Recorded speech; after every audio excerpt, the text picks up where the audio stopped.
রাত ৩টা শহীদ উসমান হাদির কবরের পাশে দাঁড়িয়ে জনপ্রিয় ইসলামিক বক্তা মাওলানা আব্দুল হাই মোহাম্মদ সাইফুল্লাহ টানা কান্না করছিলেন। তার কান্না যেন কিছুতেই থামছিল না।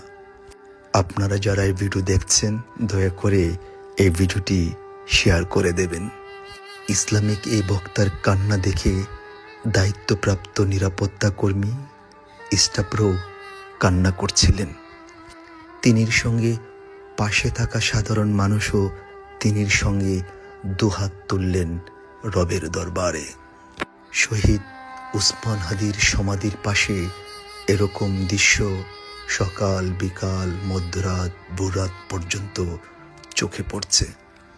এরকম ভালোবাসা গজ কিংবা ফিতা দিয়ে মাপা কখনো সম্ভব নয়। এমন ভালোবাসা কেবল ভালোবাসা দিয়ে মাপা সম্ভব। এমন আকুতি মিনতি কেবলমাত্র মহান সৃষ্টিকর্তাই নির্ধারণ করতে পারেন।